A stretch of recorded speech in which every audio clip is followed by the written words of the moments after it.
boa noite a todos. Estamos aí na nossa unidade 4 da disciplina de fenômenos de transporte. E hoje acho que o principal assunto que a gente vai tratar é da primeira lei da termodinâmica. De uma maneira geral, os 3 capítulos da unidade 4 trabalham aí com essa primeira lei. Esse capítulo é bem teórico, tem bastante coisa interessante aí para a gente discutir. Então, vamos relembrar assim, alguns conceitos e eu vou conversando conforme a gente vai aprofundando. Esse material aqui, vou postar lá para vocês podem ter acesso também. Deixa só puxar um aluno aqui, pessoal, rapidinho.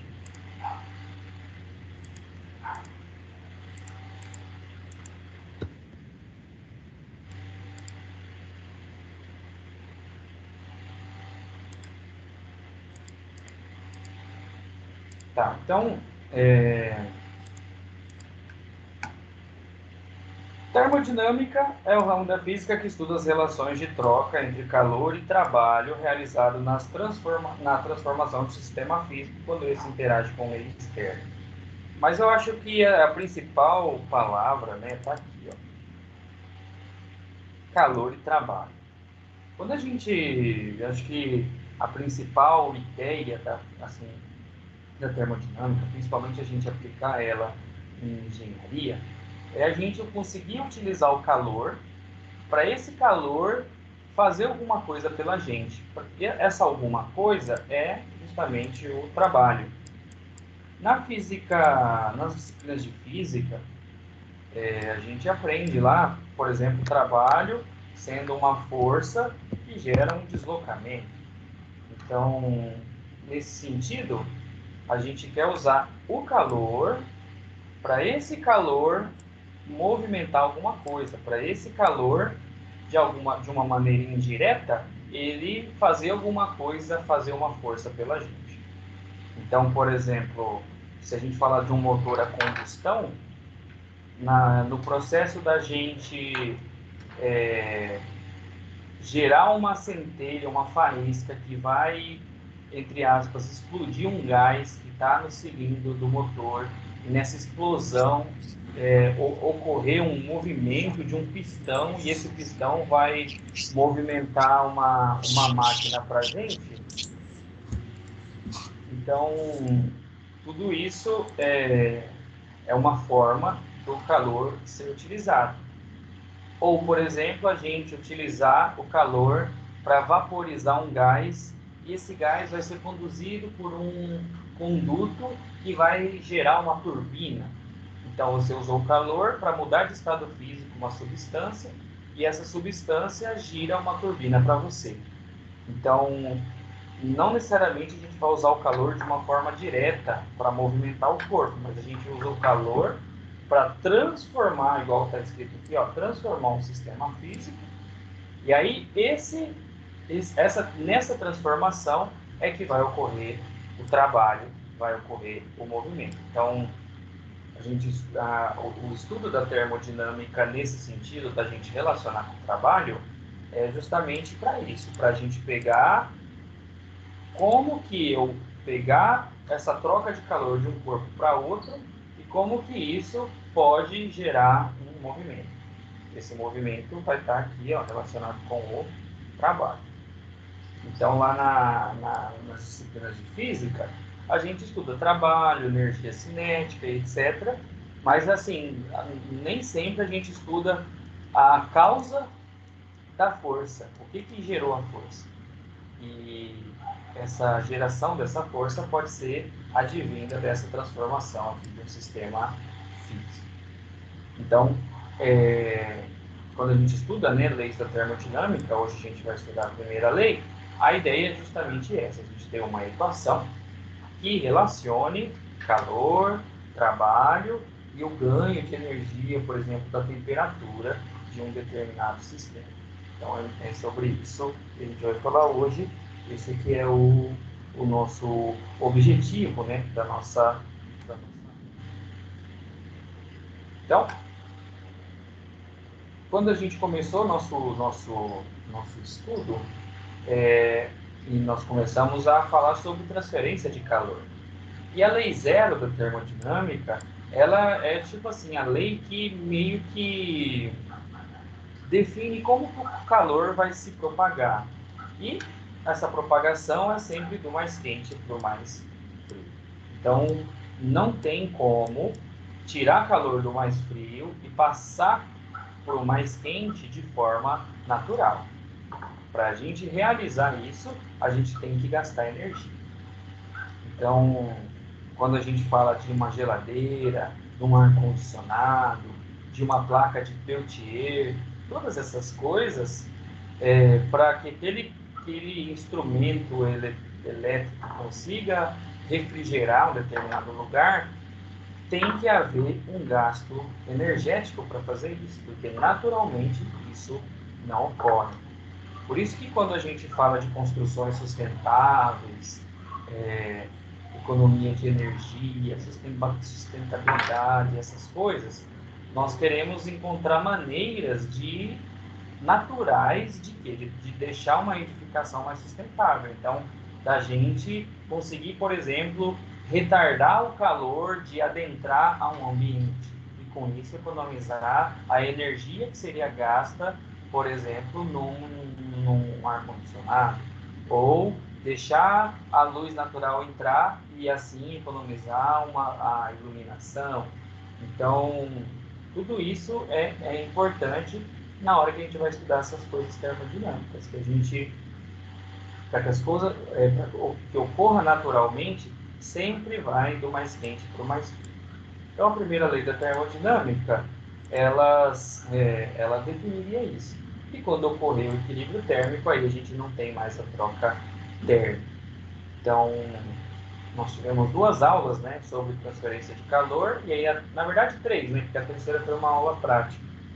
E aí, nesses estudos, era justamente sobre isso, de como que o calor sai do corpo e vai para o outro, e as formas, né, dessa transferência. Tudo tranquilo, pessoal? Até agora? Sim, Vamos continuando, então.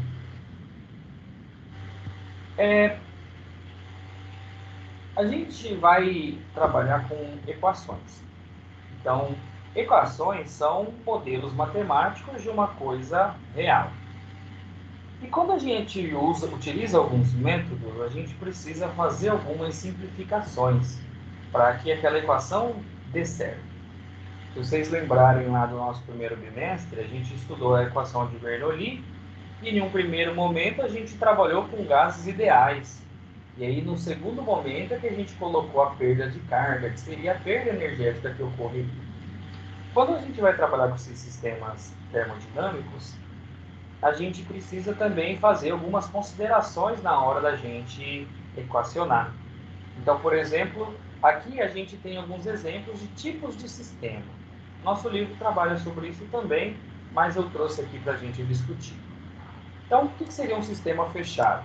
Um sistema fechado não troca massa com a vizinhança. Quando eu falo massa aqui, eu estou falando no sentido de átomos. A quantidade de matéria que está dentro do sistema é constante. Então, não entra nem saem átomos de dentro desse lugar. Mas nesse sistema fechado ainda pode ocorrer passagem de energia. Então, por exemplo, essa garrafa de água aqui, ó, ela seria um exemplo de um sistema fechado. As moléculas lá dentro são constantes, mas aqui está havendo troca de calor.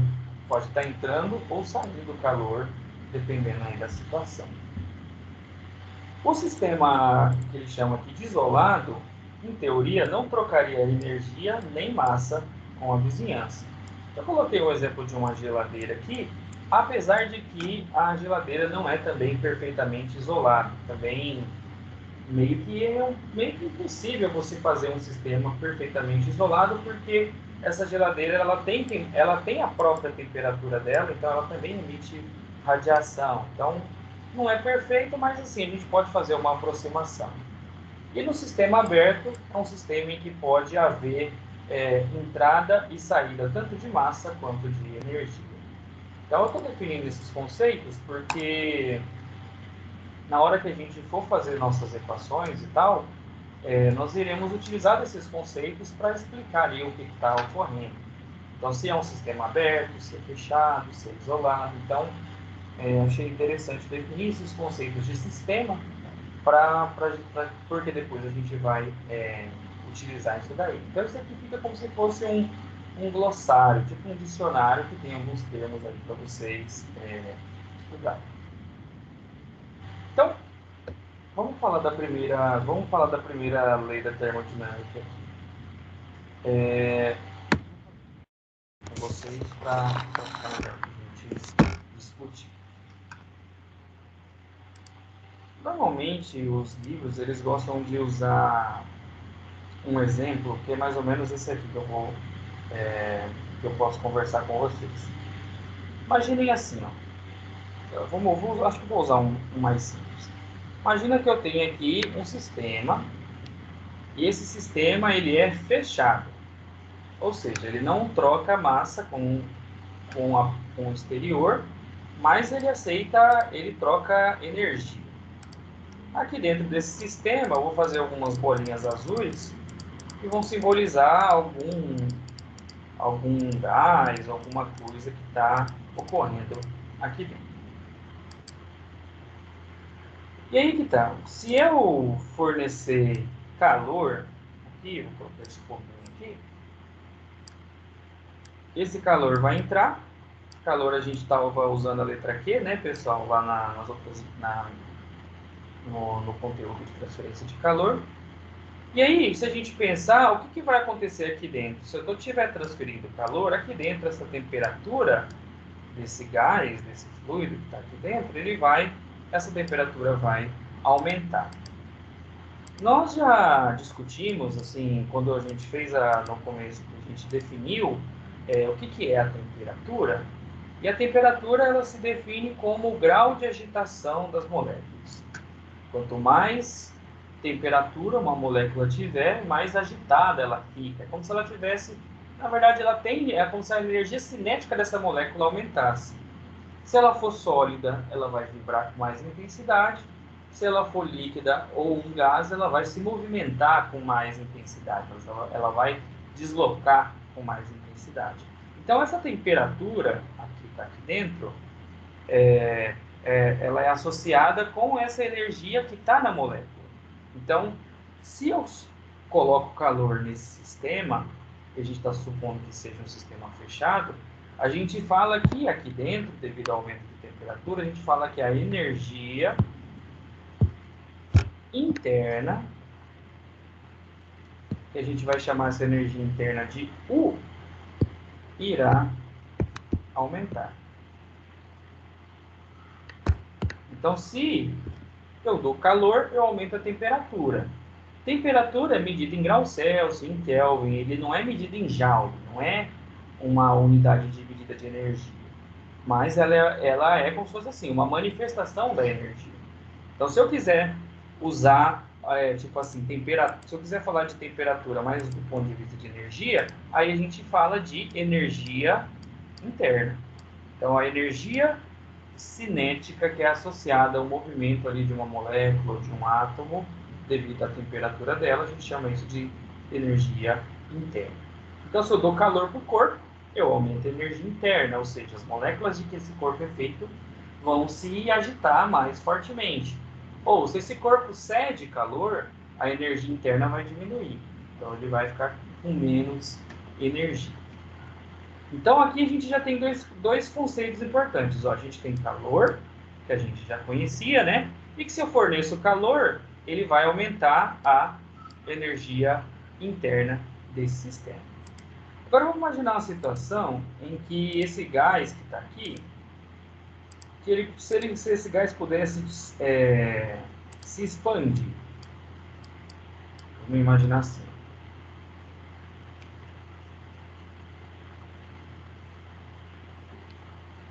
Vamos nem falar de temperatura por enquanto. Então, eu tenho esse gás está aqui, né? Essas bolinhas azuis aqui estão representando o gás, e eu estou esquentando ele. Quando a gente esquenta um gás, a gente já aprendeu que ocorre a expansão, né? Ele vai aumentar de volume, né? Porque ele vai expandir. Tanto é que nosso experimento de convecção que a gente fez lá no laboratório explicava justamente isso. O gás expandia devido ao aquecimento, ele diminuía a densidade dele, aí ele subia. Quando ele subia, ele mexia na hélice, né? Por isso, essa era a explicação de por que a hélice girava. Então, se eu forneço calor para um corpo e esse corpo ele dilata, ele aumenta de volume, ficando assim mais denso, ele está, tipo assim, ele está se expandindo, ele está aumentando esse tamanho.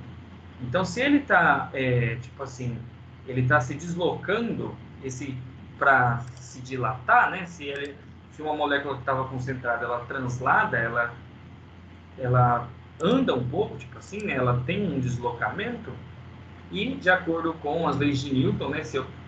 Para eu interagir com o corpo, para eu deslocar um corpo, tem que aparecer uma força, né? Que vai fazer isso. Essa força justamente vai ser fornecida por esse calor que está chegando aqui. Então, a gente fala que vai ser realizado um trabalho nesse gás. Por que vai ser realizado um trabalho nesse gás? Porque vai aparecer uma força de expansão aqui que vai fazer o quê? Com que esses átomos se fiquem mais afastados um do outro. Então, eu também posso fornecer calor para um gás, né, para um sistema, e esse calor pode realizar um trabalho, ou seja, ele vai fazer uma força que gera um deslocamento. Então, quando a gente fornece calor para um corpo, esse corpo pode aumentar a energia interna, ou seja, ele pode ficar mais quente ou mais frio. Se eu faço um calor, esse corpo eu posso também movimentar esse corpo. Se eu movimento ele, eu falo que ele fez um trabalho. E também pode ocorrer os dois. Se ele se movimentar e ele também ficar mais quente, aí eu tenho tanto o trabalho sendo realizado quanto a energia interna também vai ser realizada. Então, a gente, na hora que nós formos dimensionar uma máquina térmica, por exemplo, nós iremos justamente fazer essa relação do calor que eu estou gastando naquele lugar e quanto que isso está gerando de trabalho ou de aquecimento, né? No caso ali, para a variação da temperatura. Então, a gente escreve a primeira lei da termodinâmica dessa maneira aqui, ó. O que o calor faz? Ele varia a energia interna, ou seja, ele faz a energia interna sair de um ponto inicial e ir até um ponto final, devido ao aquecimento, ou ela gera um trabalho, ou seja, ela vai gerar um movimento. Então, fornecer calor para um sistema gera essas duas coisas. Alguns livros de física gostam de passar esse W aqui, né, que é o trabalho, para lá subtraindo e escrever dessa forma aqui também. O ΔU isolado. É a mesma equação. Usem do jeito que vocês acharem melhor. Então, forneço calor, vario a energia interna, ou realizo o trabalho, ou faço os dois. Aqui nesse desenho aqui da direita, seria mais ou menos isso. Eu tenho aqui, eu posso ter uma fonte de calor. Esse calor vem para esse gás. Se esse gás aumentar a temperatura, significa que a energia interna aumentou. E aqui tem um êmbolo. O que é um êmbolo? É igual de quando a gente tem uma seringa, né, de injeção. É aquela parte que consegue se movimentar aqui dentro de um conduto. Então, se esse êmbolo subir, significa que o gás expandiu, né? Ele levanta esse peso aqui, e aí, com isso, ele subindo, é realizado um trabalho. Então, normalmente, livros de física gostam de usar esse exemplo aqui, ó, de um gás que expande, movimenta um êmbolo, e esse êmbolo movimenta um peso, gerando um trabalho. Então tá aqui, ó, o que é cada coisa. Espero que vocês tenham anotado aí no caderno de vocês, porque vai cair na prova, né? Isso daqui. Então tudo é Joule, certo? Joule é do sistema internacional. Tem como trabalhar com caloria também. Só que daí você vai estar trabalhando com uma unidade de medida que não é do sistema internacional. Só que também é bem comum trabalhar com caloria quando a gente fala de termodinâmica. do pessoal a respeito dessa parte de lei da termodinâmica? Sim.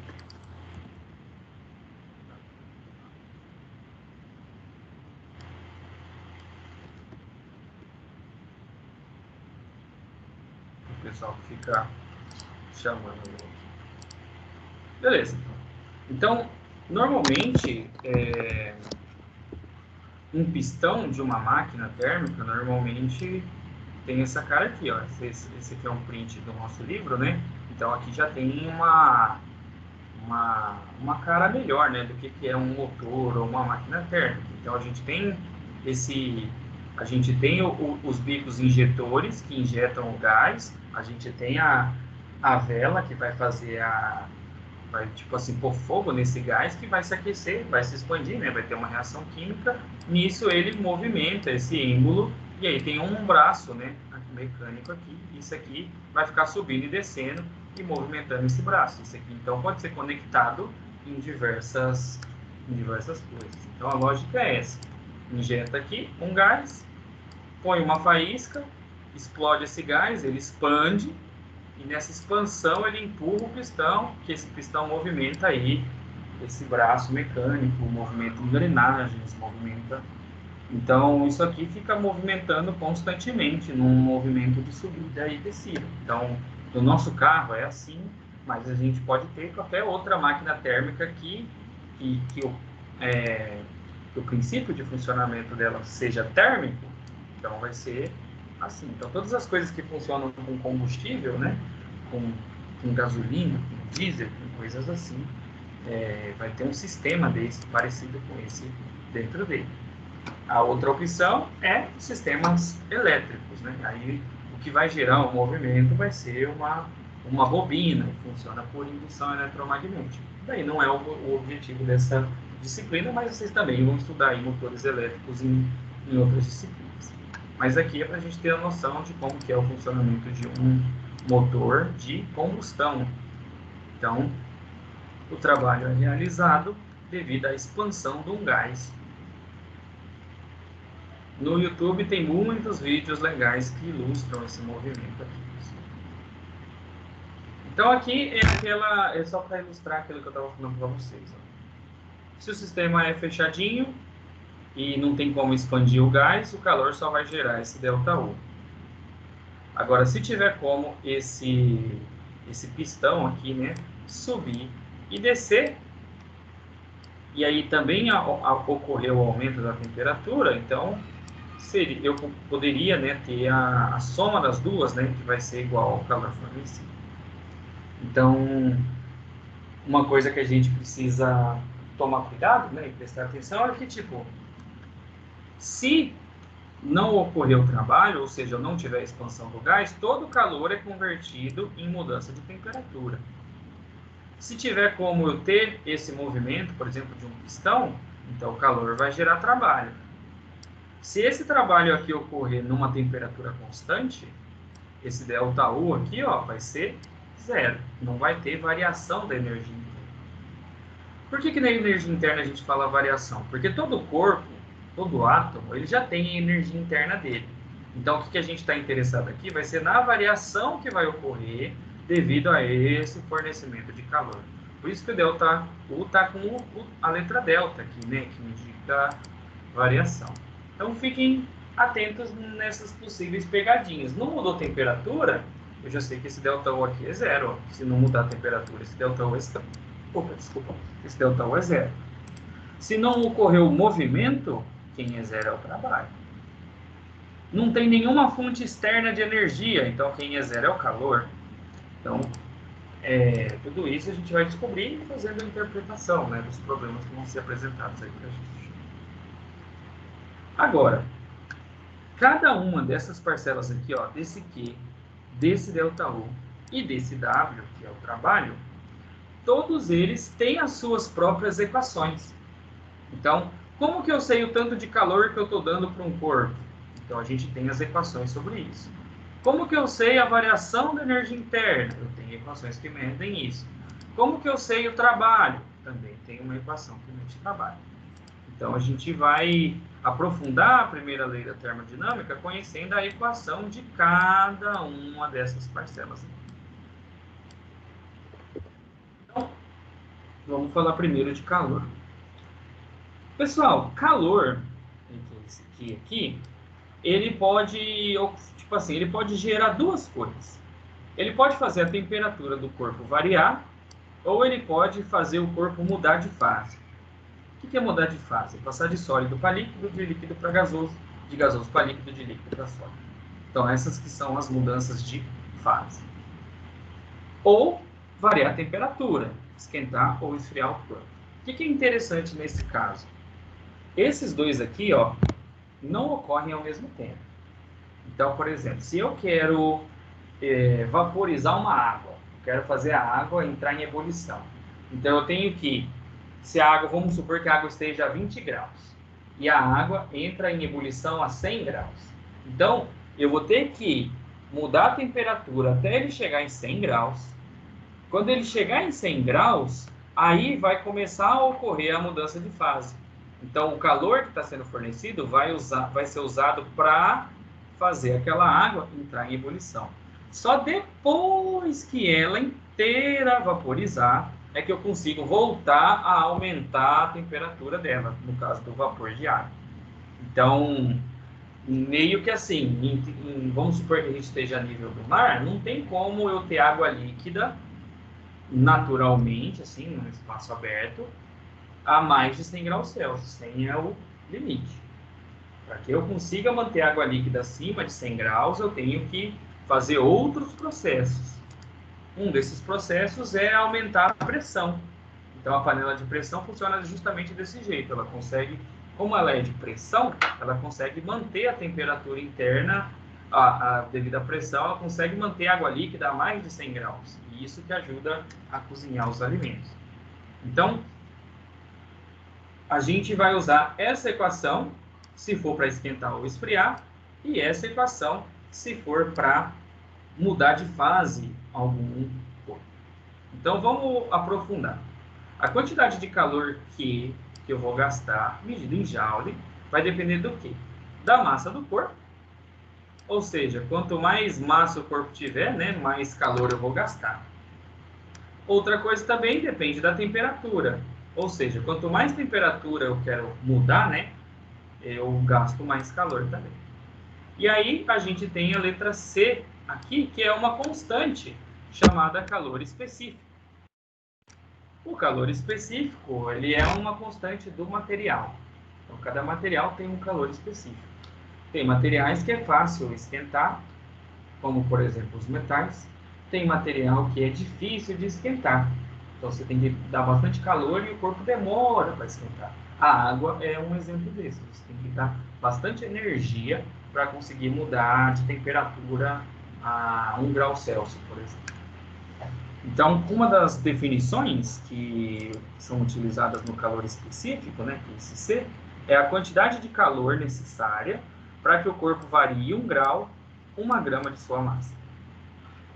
Então, se eu variar tudo aqui, ó, 1 grau, 1 grama, eu vou gastar 1 caloria, se o calor específico aqui for 1 também.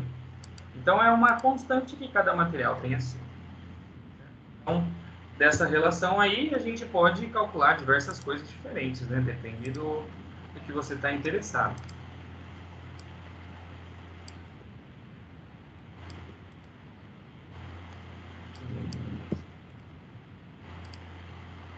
Aí, vamos falar do calor latente. Espera só um minutinho. Notem que o calor latente, ó, as duas fórmulas são bem parecidas. Notem que só que aqui aqui nesse aqui que é mudança de fase, notem que a gente não tem temperatura nessa equação. Isso acontece porque é justamente isso. O corpo só muda de fase quando ele não muda de temperatura para mudar de fase. Então, por exemplo, a água, para ela entrar em ebulição, ela está no 100 graus e ela só fica no 100 graus até ela vaporizar inteira. Então, por isso que aqui nessa equação, por exemplo, não tem um ΔT aqui. Esse aqui não tem. Então, só depende da massa e depende dessa constante, que no caso aqui se chama calor latente. Então, esse calor latente, cada material tem o seu. Então, quanto maior o calor latente de uma substância, quer dizer que mais calor você tem que gastar, né, para você mudar de estado físico. Então, a gente tem duas constantes, calor específico e calor latente. Esse é o nome dessa constante. Calor específico é para mudança de temperatura. Calor latente é para mudança de estado físico. A gente só usa cada equação para fazer uma coisa. Se for para esquentar, usa essa. Se for para mudar de estado físico, usa essa. Dúvidas, pessoal, nisso daqui? Professor? Pode falar. Já que a gente está falando sobre calor específico, né? Me veio um questionamento que é assim: o que nos materiais altera a potência da condutividade térmica exatamente? Pode ser feito para fazer que um corpo conduza calor melhor? Por exemplo, porque assim, o que faz o metal, por exemplo, conduzir o calor melhor do que a madeira, por exemplo, né? Tem alguma A, coisa na composição dos materiais que muda é isso? a estrutura atômica dele. Ah, tá.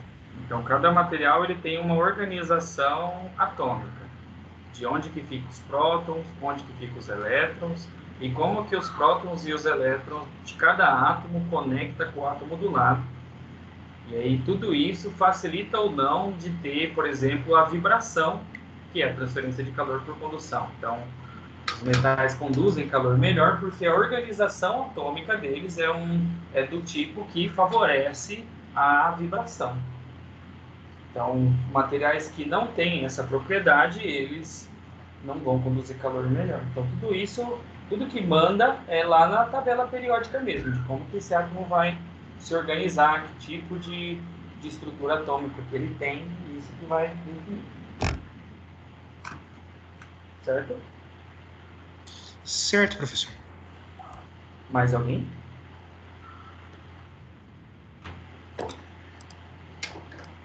Tá, vamos.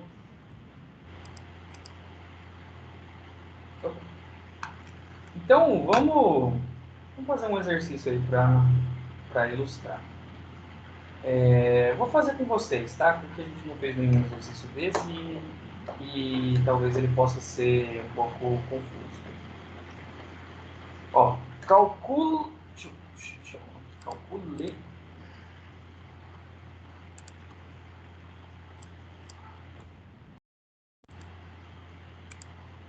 Então, calcule a energia necessária para aquecer 200 gramas de água a 20 graus Celsius até 120 graus Celsius. Então, eu tenho que levar esses 200 gramas de 20 graus, que é líquido, até 120, que é gasoso. Então, ele vai sair do 20, quando chegar a 100, ele vai entrar em ebulição.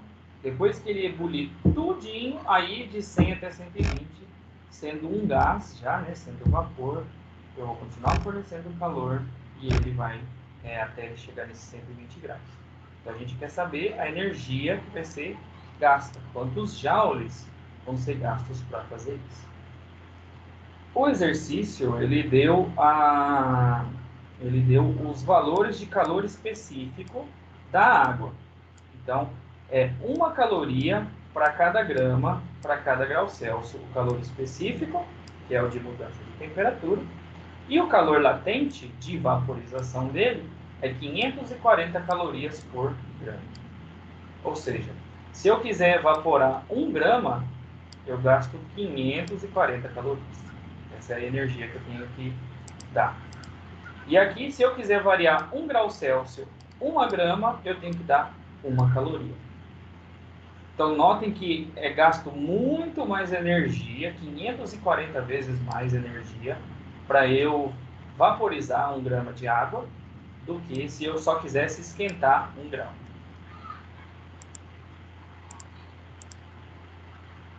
Tá.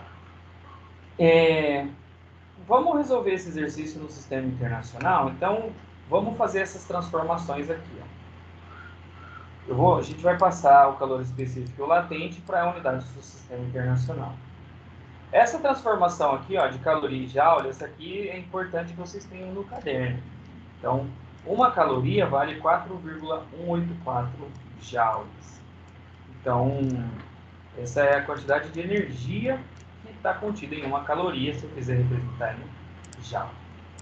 Então, por exemplo, se a gente quiser fazer aqui, ó, o calor específico do líquido.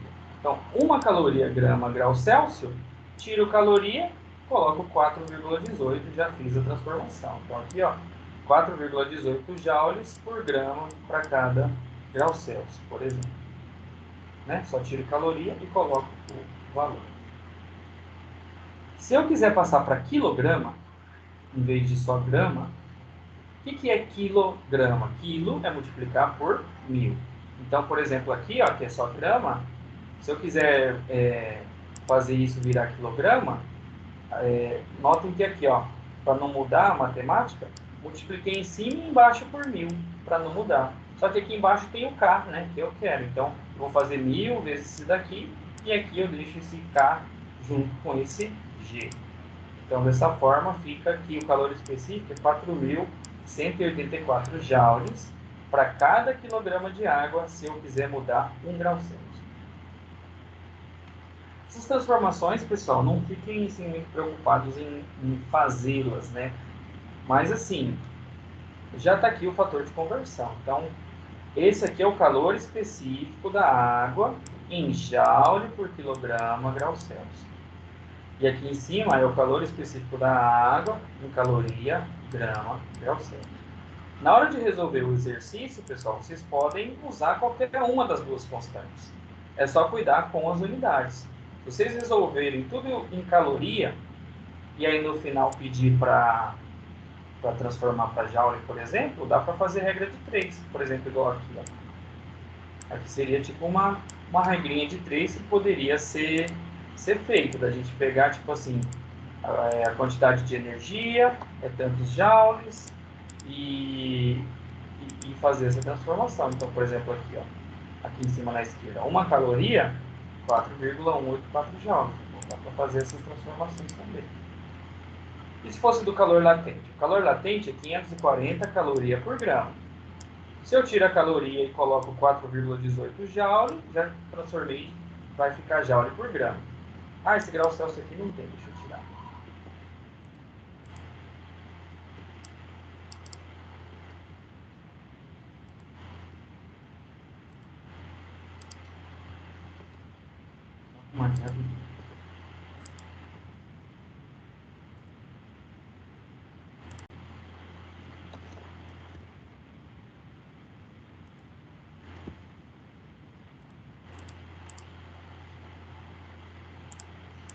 E aí, para eu transformar de grama para quilograma, ó, multiplica 1000 em cima, 1000 embaixo.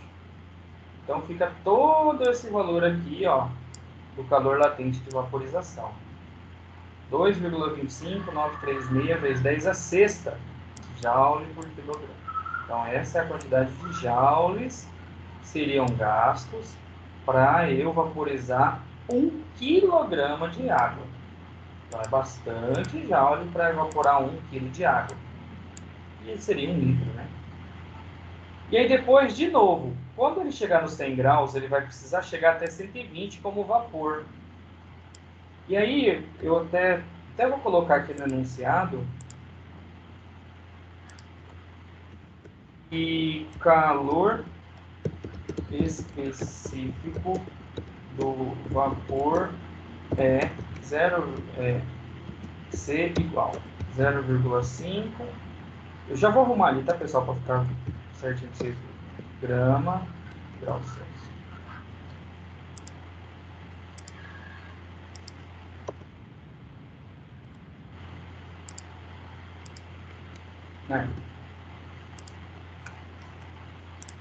Faltou aqui no enunciado também o calor específico do vapor.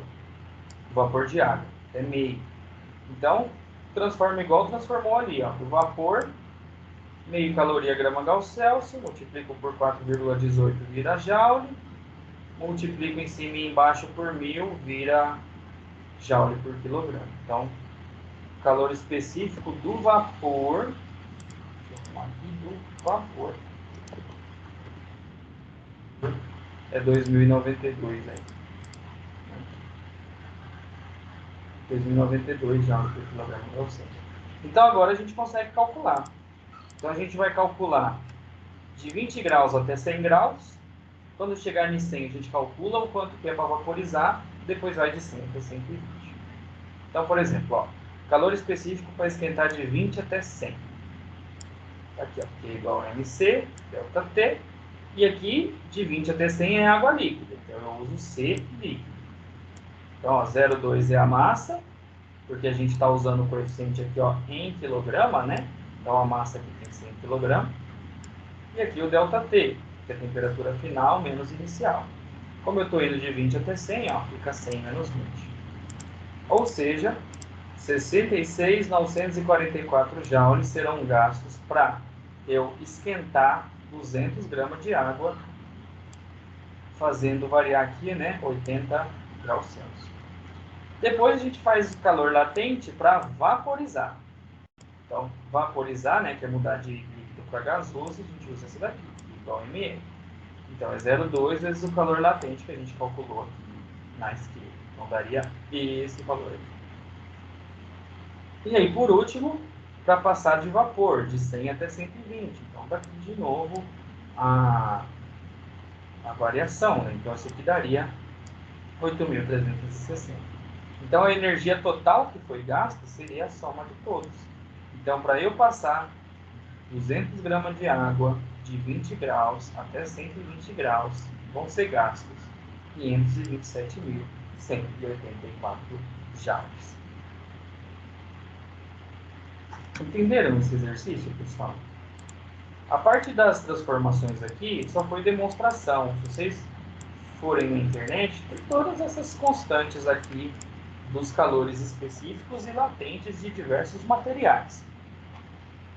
Eu só demonstrei ali como que seria, né, uma transformação de caloria para joule. Mas o exercício mesmo é essa conta que está aqui. Ó.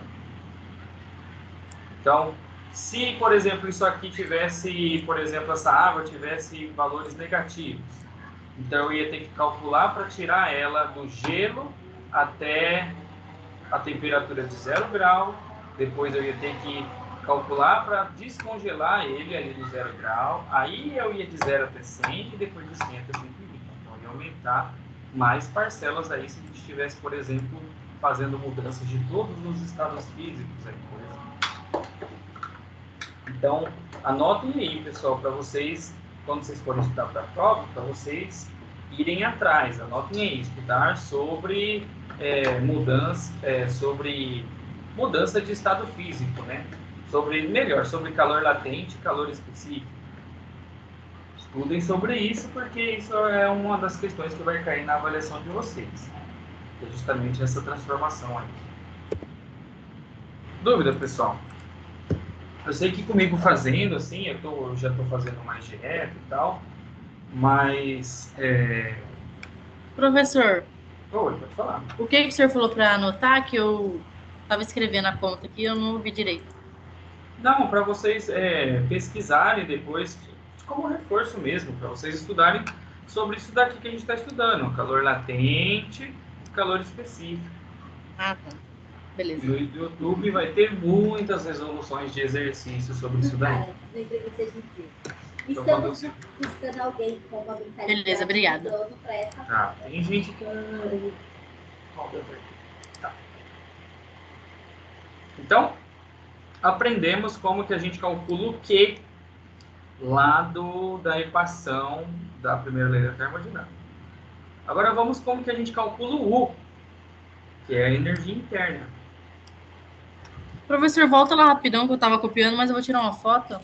Assim. Acabando a aula, eu mando esse slide lá no grupo.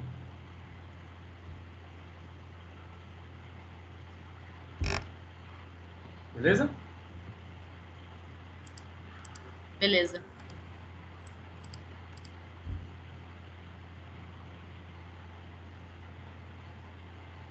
Espera só um minutinho que deu uma travadinha. Tá, então, como que a gente calcula a energia interna? A energia interna, a equação que a gente vai usar para cálculo de energia interna vai ser essa daqui. 3 meios de nRT. Essa equação só vale para gases. Então, se cair alguma coisa de calcular a energia interna lá no exercício, na prova, eu só vou passar exemplo de gás, certo? Se for para calcular a energia interna, aí a gente vai usar então essa equação. Então anotem aí, 3 meios de nR delta T. Delta T continua sendo a variação da temperatura, né? Temperatura final menos inicial. Mas o que aumentou? O que mudou que a gente não conhecia? A gente tem essa letra N e essa letra R. Essa letra R é a constante dos gases. Provavelmente vocês já devem ter visto ela lá nas aulas de química de vocês, dos primeiros semestres, que tem a equação dos gases e tal. Ele vale 80,31 joules para cada mol, para cada Kelvin. Como aqui, pessoal, esse ΔT aqui, como é ΔT, tanto faz usar Kelvin ou graus Celsius, tá? Porque um ΔT de Kelvin é o mesmo ΔT de Celsius, é o mesmo ΔT de Kelvin. Então, vale para os dois. Esse N é o número de mols de partículas. Então, 1 mol significa 6,02 vezes 1023 unidades de alguma coisa. Então, 1 mol de partícula significa que eu tenho 6,02 vezes 10 a 23 partículas, átomos daquele. Então, é uma medida de quantidade de matéria, a gente pode pensar assim. Então, quantos mols do gás que a gente vai ter ali na hora de fazer a conta. Então, é uma quantidade de matéria. Seria como se fosse a massa do corpo. Só que daí a gente usa por mols. Tem bastante relações matemáticas que relacionam a massa de um corpo com a quantidade de mols que esse corpo tem. Então, não é tão diferente, tão difícil descobrir isso daí. E vocês viram isso na disciplina de Química. Provavelmente na disciplina do primeiro semestre. Então, a gente utiliza essa equação aqui. Então, essa aqui não tem segredo, essa fórmula, é só aplicação. Só põe o ΔT e o N, o R é constante, né? Vai ser esse 831. E aí, normalmente, o N, o exercício vai falar qual foi a mudança de temperatura. Aí tem como determinar, né, essa energia interna. Vamos fazer uma aplicação. Ó, deseja-se determinar a variação da energia interna de 30 mols de um gás que passou de 350 Kelvin para 500 Kelvin. Então, a gente quer essa variação dessa energia interna. Então, é só aplicar aqui, né? Então, 3,5 de quantidade de mols, 30. Aqui. A constante R está aqui. E o ΔT é temperatura final menos inicial. Então, 224.370. Molezinho isso aqui, né, pessoal? Essa parte de energia interna. Professor, não é 350 Kelvin? Não 300? Ah, é verdade. Deixa eu arrumar aqui. Confirmem se essa conta tá certa. Confirmem se é 350 aqui mesmo. Se dá esse número.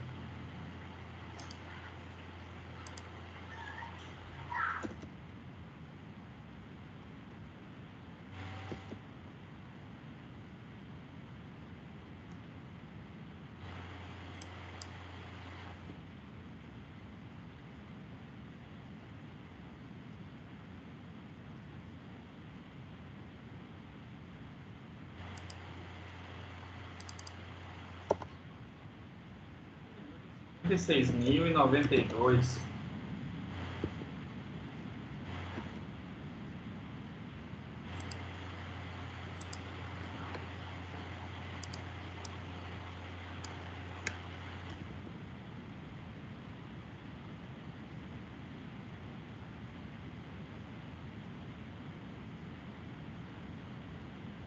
R$ 56.092,5.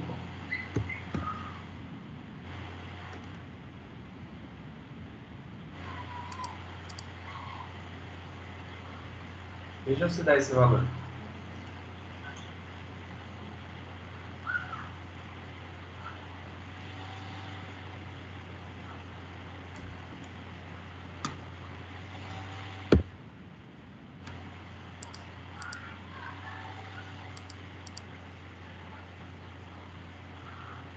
Eu dei esse valor aí.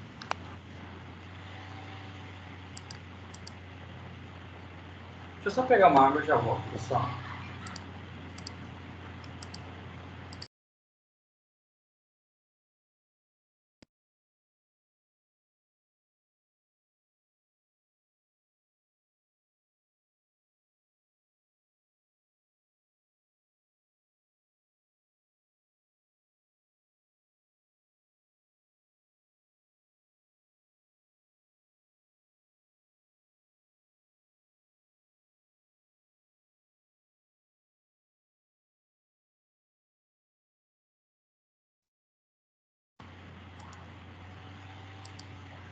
Podemos prosseguir?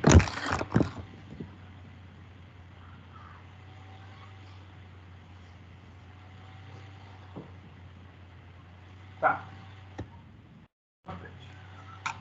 Ó, vamos agora então para a parte do trabalho, né? Que a gente está definindo como que calcula cada um dos tipos, né? Dos valores que estão lá na primeira lei da termodinâmica. Então, aqui, ó, esse primeiro aqui é a equação do cálculo do trabalho escrito de forma integral. Então, se eu integro esse caminho dx aqui, fazendo essa força, eu tenho o trabalho. Se a gente aplicar isso aqui, né? Esse pistão, ele vai, tipo assim, variar, ele vai se movimentar, né? Ele vai daqui e vai subir. Aqui nesse desenho ele chamou de dy, né? Porque ele vai Professor. movimentar na vertical. Oi, pode falar. Não tá aparecendo nada pra gente. Pra mim, pelo Pra mim menos. tá aparecendo. Então, se outras pessoas estão vendo, às vezes não carregou o seu, Isabelle. Ah, tá. Apareceu já? Não, só tá o JN. Tenta sair, entrar na aula, qualquer coisa. Tá.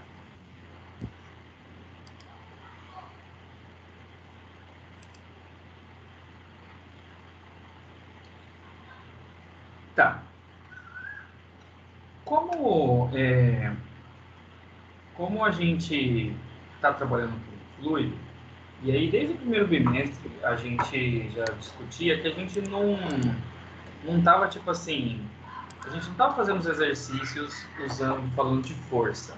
A gente estava fazendo os exercícios e trabalhando mais com pressão do que necessariamente com força. E a gente vai aplicar a mesma lógica aqui. Em vez da gente utilizar força, nós iremos trabalhar com pressão.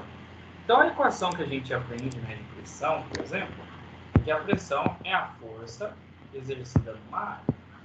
Então, se eu isolar a força, se eu fizer a pressão vezes a área, eu tenho força.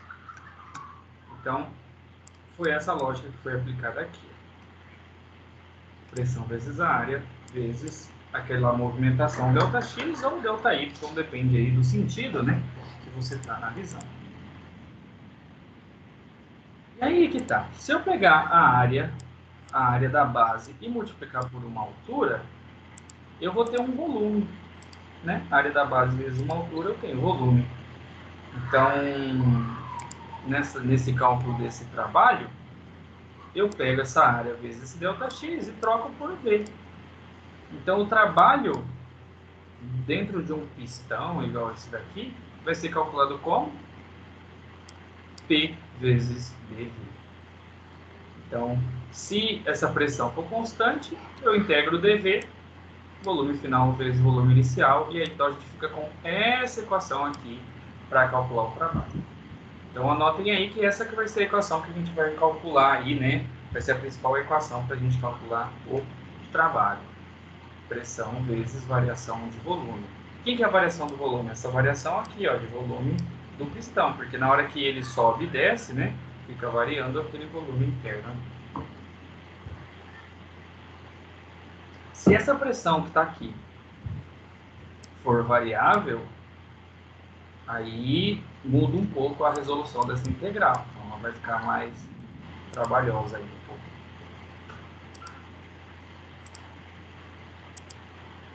Mas assim, de uma forma geral, essa equação aqui, ó, em vermelho, né? P ΔV é a que vai calcular o trabalho que vai ser realizado no gás, né, na hora que a gente fornecer aquele calor. Então vamos fazer um exercício desse daqui. Ó. Deseja-se levantar um pistão do motor utilizando a combustão de um combustível. Então, considerando que a pressão interna do cilindro seja 5 atmosferas, né, 5 atm, o raio desse pistão é 3 centímetros e que a altura do pistão variará 10 centímetros. A gente quer o trabalho que vai ser realizado. Então, eu dei a pressão, só que ela não está no sistema internacional. E eu dei as dimensões, né? Só que em centímetros. Como a gente tem que fazer no sistema internacional, tem que passar isso aí de centímetro para metro. E aí a gente quer o trabalho. Então vamos aqui. Ó. O volume, aqui na primeira linha, o volume de um cilindro, ele é a área da base vezes a altura. Como o exercício deu um raio, essa área da base é πr ao quadrado, vezes a altura. O raio, em metro, ele é 0,03. E a altura, né, no caso, essa altura, ela vai ser a esses 10 centímetros, né, justamente, que vai variar. Aqui, como a gente vai ter a variação do volume final e do volume inicial, nessa resolução aqui, o que foi feito? Ó, volume final menos volume inicial. Então, o volume aqui, ó, é a área da base vezes a altura final, menos a área da base vezes a altura inicial. Então, ele colocou, a gente pode colocar esses dois em evidência, e aqui fica aqui, ó, HF menos HI, que é o ΔH, que é justamente a variação, né, da altura. Então, eu faço 0,1 vezes esse número, eu vou ter essa variação aqui de volume. É claro que aqui poderia ter sido mais direto, tá? Essa dedução aqui está bem detalhada, mas na prática a gente poderia aqui, ó, já jogar esse 10 centímetros direto aqui, ó, nesse H. Então ficaria isso aqui vezes H, ia dar essa mesma conta que fez aqui embaixo. Esse aqui foi só para ter a demonstração certinha, mas já poderia ter ido mais direto. Então, essa vai ser a variação de volume do pistão. Então, já tem o ΔV lá da fórmula, né? ΔV que é isso aqui. Aí, a gente tem que passar de ATM para Pascal. No primeiro bimestre, a gente aprendeu essa relação aqui, ó, que 1 ATM tem 10 a quinta Pascal. Tanto é que quando a gente fazia os exercícios de fluidos, né, a gente, quando tinha um local aberto, aqui está agindo a pressão atmosférica. Então, a gente utilizava, né, esse 10 aqui. Então, como agora a gente vai usar 5 atmosferas, que é a pressão que foi falado ali, então fica 5 vezes esse 10 a quinta. Então, a gente já tem a pressão que dá para aplicar aqui. Então, o que vai ser o trabalho? Pressão vezes a variação do volume. Então, foi feito esse trabalho aqui, ó, 141,5 joules. Essa é a energia gasta para levantar esse pistão. Dúvidas nesse exercício, pessoal?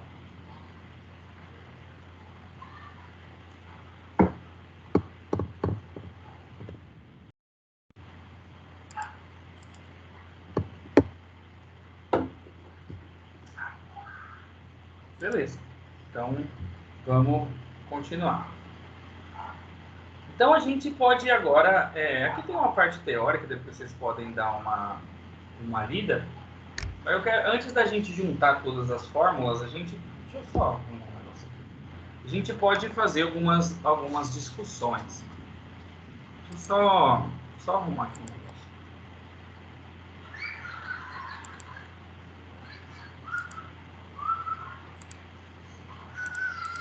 Rapidinho.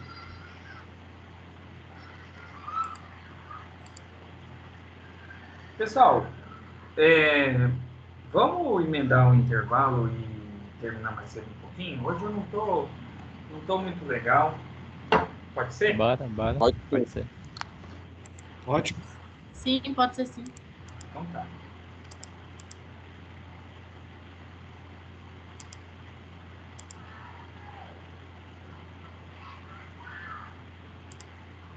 Vou compartilhar de novo aqui.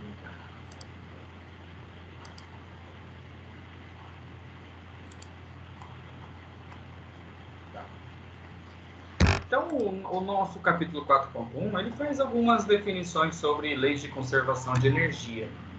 Então, quando vocês estão lá no... Tipo, desde as disciplinas de física, a gente já estuda a energia mecânica e tal. Então, os físicos gostam de estudar essa questão de conservação de energia, que é justamente naquela questão da energia não ser criada, ela somente ser transformada. Então, por exemplo, se eu pegar a variação de energia de um sistema, ele é igual a todas as variações de energia que ocorrem nesse sistema. Por exemplo, a variação da energia cinética, a variação da energia potencial e uma variação de uma energia interna. Quando a gente está trabalhando aqui com microscópios, a gente dá uma simplificada nessa parte. Por exemplo, a gente chama de energia interna, por exemplo, essa parte de energia cinética de agitação da molécula, a energia potencial, a energia nuclear. Então, dentro desse ΔU que a gente está usando aí, a gente está chamando tudo isso de energia interna agora que a gente está trabalhando aí nessa parte termodinâmica. Então, aqui já tem até alguns exercícios lá que tem no livro de vocês, mas essa parte aqui que usa a energia cinética mecânica ou energia potencial gravitacional, que tem lá no capítulo 4.1, essa parte aqui nem vou cobrar, tá até aqui no material, mas depois vocês deem uma lida lá. Eu acho que vamos aprofundar mais aqui na questão da primeira lei.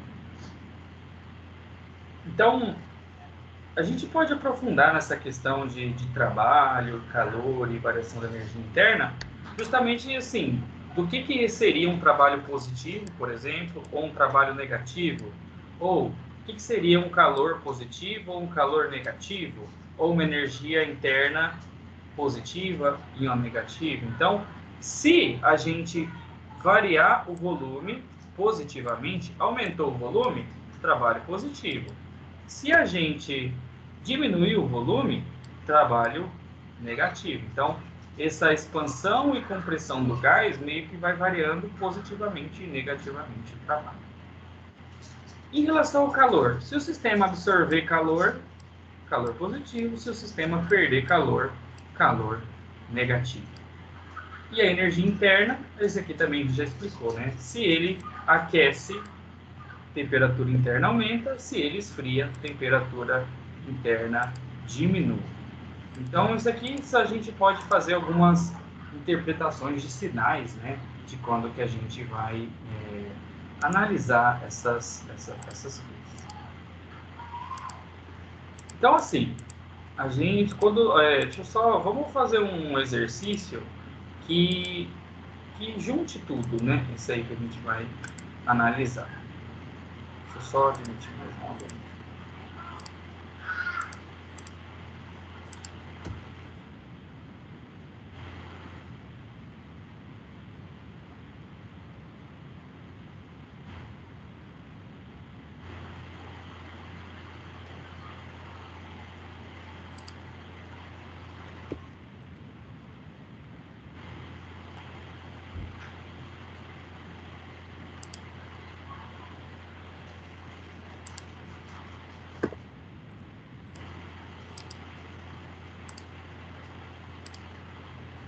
Então, por exemplo, vamos fazer um exercício que utilize mais alguns conceitos aí.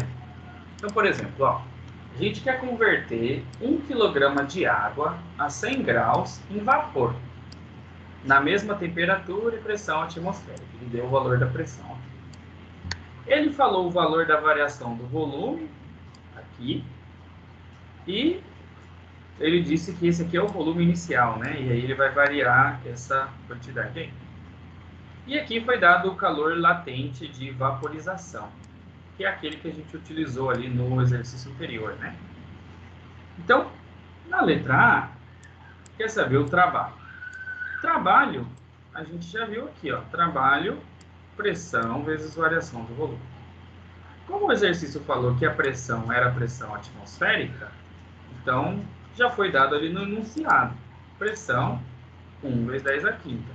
Notem que esse autor aqui, que eu peguei esse exercício, ele até utilizou a pressão atmosférica com uma casa a mais. Então, se não ficar expresso no exercício qual é a pressão, e só falar que é atmosférica, pode usar só o 10 a quinta. Mas nesse caso aqui, ele usou com mais casas, aí vocês utilizem a pressão que foi dada no enunciado. E aqui ele deu a variação de volume. Então o volume varia, ele expandiu, né, de 1 a 10 menos 3 até 1,671. Então aqui, ó, vai ter essa variação do volume, né? Esse é o final, esse é o inicial. Então é só resolver. A gente subtrai esse desse para ter a variação de volume e multiplica pela pressão. Então aqui daria 1,69 vezes 10 a quinta joule. Ou arredondando, 169 kJ, né? Eu ando a casa aqui 2 vezes e aí eu uso o quilo aqui, né? Para ficar 10 aqui acima. Então, para calcular trabalho, só pressão vezes volume. Facinho, não tem livro. Na letra B, variação da energia interna. Então aqui a gente pode usar a lei da termodinâmica. Aqui está ela, né? A gente viu ela escrita assim, né? Trabalho mais ΔU. Mas como o exercício pediu ΔU, aqui já está o ΔU isolado. Então, quem é o calor que foi dado? Que é o calor Q. E quem é o trabalho? O trabalho a gente calculou na letra A. Então, para poder calcular esse calor, né? Como ele falou que é de vaporização, então a gente tem que usar essa equação aqui, que é a equação de mudança de estado físico. Então, o que o exercício falou? Tinha 1 kg de água aqui, e aí qual que é a energia que vai ser gasta? 2,256 vezes 10 a sexta. Está lá escrito lá, no enunciado, o calor de vaporização, só aplicar. Então, dá esse valor aqui em joules, ou 2.256 kJ. Então, vou só colocar o quilo aqui, para ficar aqui e tá aqui. Vou organizar aqui para ficar melhor.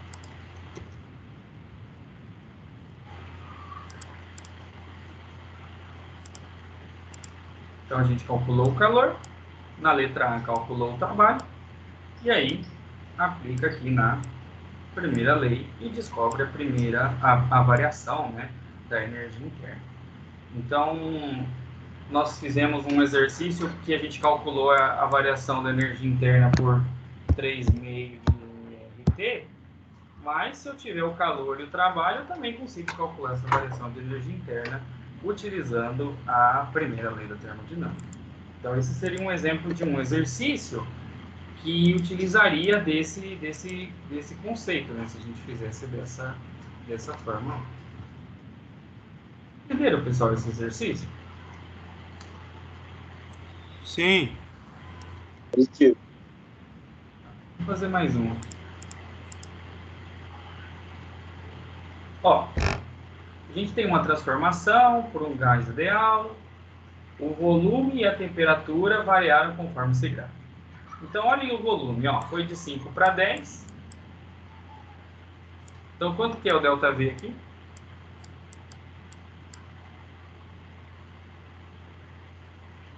Quanto que é o ΔV, pessoal? 5. 5, né? E aqui, ó, variou de 20 até 40.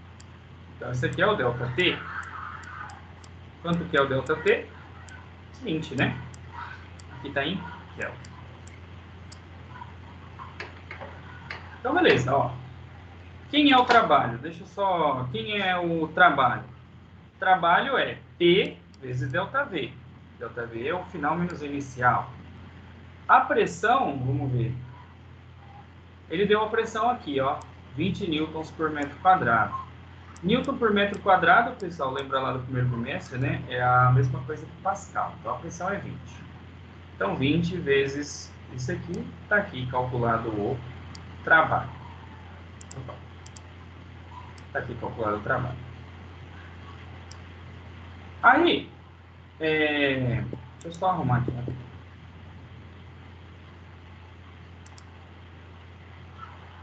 eu só arrumar um negócio aqui da animação.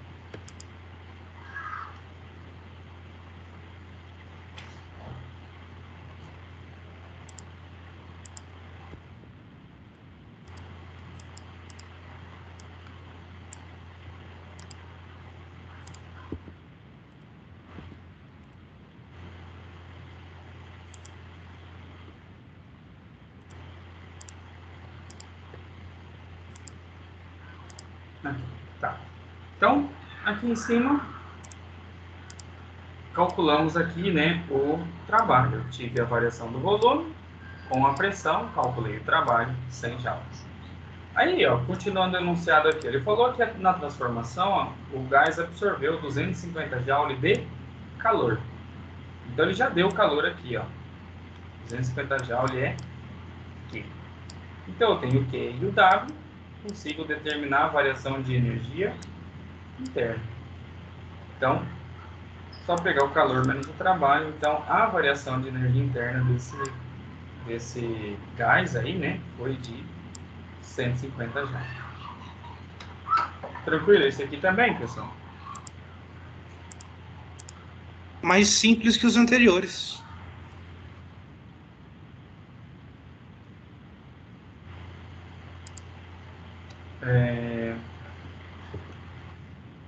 Peraí, rapidinho.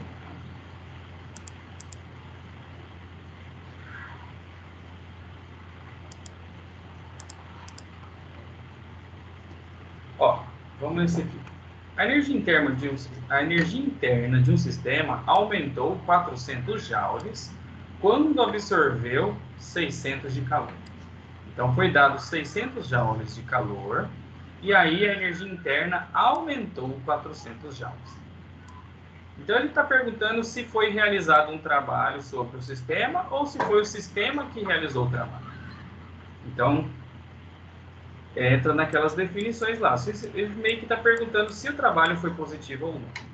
Quando o trabalho é positivo, que aumenta o volume, né? A gente está realizando o sistema, ou ali, tipo assim, o sistema está levantando o pistão, por exemplo. Ou é o contrário, ou é o pistão que está apertando o fluido, que daí seria um trabalho negativo. Então, a gente tem que aplicar esses valores na equação, né? Então, o que a gente foi dado no enunciado? Eu tenho 400 joules de variação de energia interna e eu tenho 600 joules de calor. Então, a gente joga esses valores aqui, o Q e o ΔU, passa isso para lá, vai dar um trabalho positivo. Então, a gente sabe que nesse caso, trabalho positivo significa que foi o momento em que foi erguido, né, o pistão pelo sistema.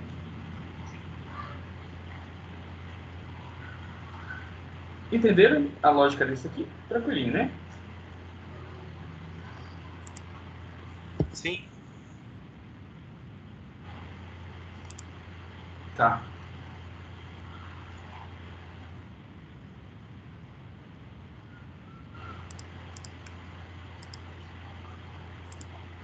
Quando a gente estuda essa parte, pessoal, a gente tem alguns casos especiais, em que às vezes a gente pode simplificar alguma dessas parcelas aí da termodinâmica. Então, por exemplo, o primeiro exemplo que a gente vai fazer, que a gente vai ver, seria um processo que é chamado de isovolumétrico ou isocórico, que é a mesma coisa que transformação a volume constante. A gente acabou de ver que, tipo assim, eu tenho que variar o volume para ter aquele movimento do pistão, né? Eu preciso variar o volume para que tenha trabalho. Então, se é um processo que é isovolumétrico, eu não tenho variação do volume na hora que eu estou fazendo, então a primeira lei da equação, né, a primeira lei da termodinâmica simplifica nessa equação, que a variação da energia interna é igual ao calor que está sendo fornecido. Um exemplo desse que é de volume constante é a panela de pressão. Na panela de pressão, como a panela não muda de tamanho, todo o calor que é fornecido vai ser convertido em mudança da energia interna ali dentro. Certo? Então, seria uma simplificação da equação.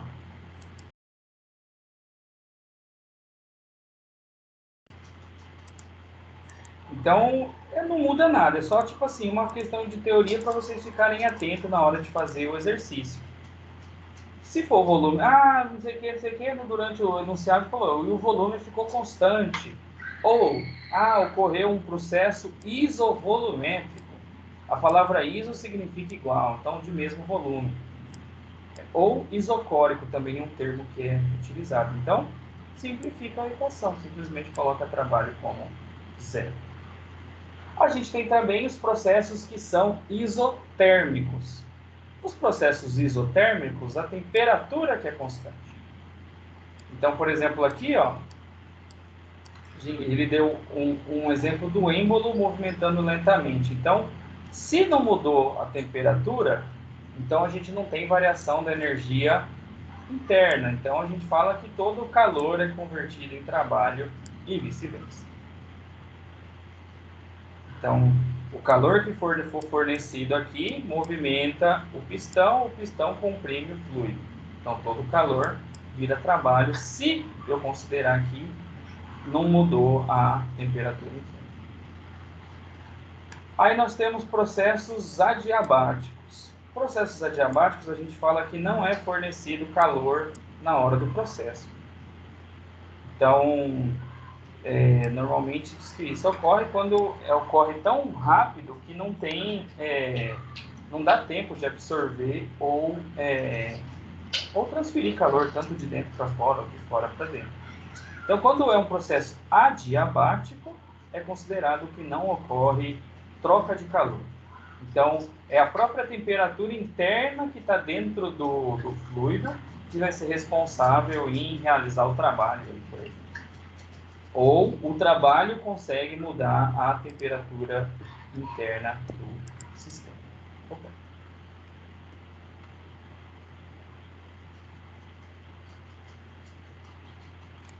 E aí tem processos que são conhecidos como expansão livre. Isso aqui é um caso bem especial, que seria tipo o caso que a gente nem tem energia sendo mudada. É simplesmente um fluido que vai se expandindo devagarinho, sem necessariamente ter sido fornecido um calor e sem necessariamente esse fluido movimentar um pistão, alguma coisa assim. Então, simplesmente, nesse processo de expansão livre, meio que a gente coloca que tudo é zero aqui na equação. Então, calor é zero, trabalho é zero, então também não muda a variação da energia.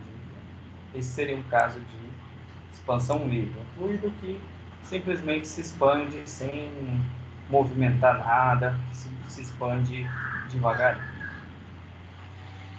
Então, essas transformações, né, são para, tipo assim, são casos para a gente, tipo casos especiais, né, que a gente precisa tomar cuidado aí na hora que a gente for fazer. Dúvidas, pessoal?